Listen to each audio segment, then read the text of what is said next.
The Scaredy Cat Monster by me and Dad. The Scaredy Cat Monster was one of the most peculiar monsters in all of Munsterland. Not only was he one of the biggest monsters, but he was also the biggest scaredy cat around. He was scared of everything. He was scared of dogs, he was scared of cats, he was scared of catching a cold in the rain, he was scared of burning in the sun, he was scared of driving his car, he was scared of riding his bike, he was even scared of little insects. You name it, he was scared of it. Today was a good day for the Scaredy Cat Monster. It wasn't raining, it wasn't too cold, nor was it too hot. So he decided to go for a nice slow walk. However, as he started walking, you can guess what happened, can't you? He heard a car horn and jumped under a bush for cover. Whilst under the bush, he saw a small worm wriggling around and came out running and out screaming like a baby. A little later, an aeroplane flew over his head. Way up in the sky, the Scaredy Cat Monster got scared thinking it might fall on his head and jumped into a shop for cover. He hadn't seen the shopkeeper and was still trying to catch his breath when the shopkeeper asked if he could help. The Scaredy Cat Monster nearly jumped out of his skin. As fast as he had gone in, he was out again, panting and crying, "Oh dear." This was going to be a long, slow walk indeed. After a short while, the Scaredy Cat Monster found himself near the beach. It was very quiet with no one else around.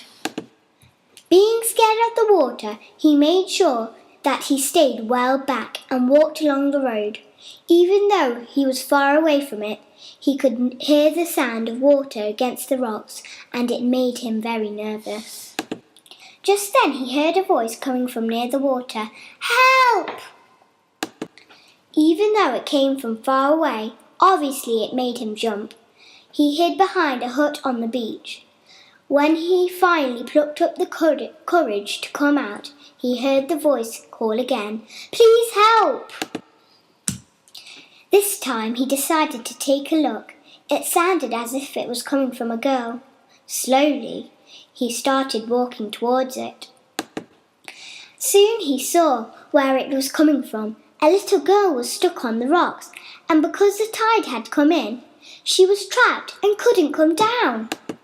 "Don't worry," he shouted, rather more bravely than he had ever done before. "I will save you." With that, he started walking towards the little girl, very slowly and very carefully.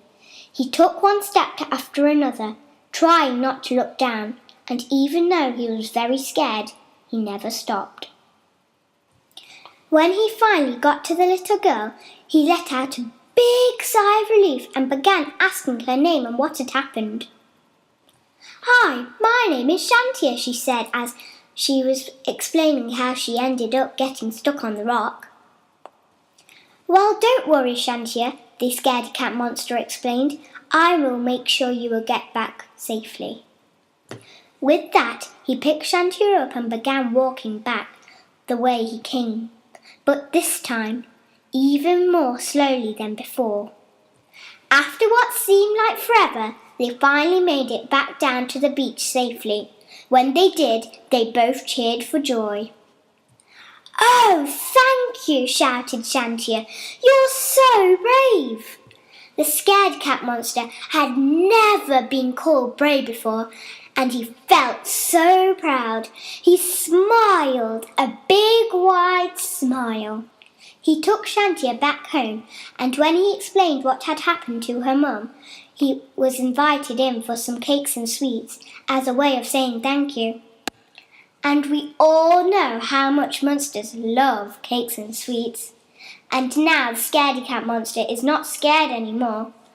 Well, not all the time anyway. The end. Thank you for listening. I hope you liked our story. Bye!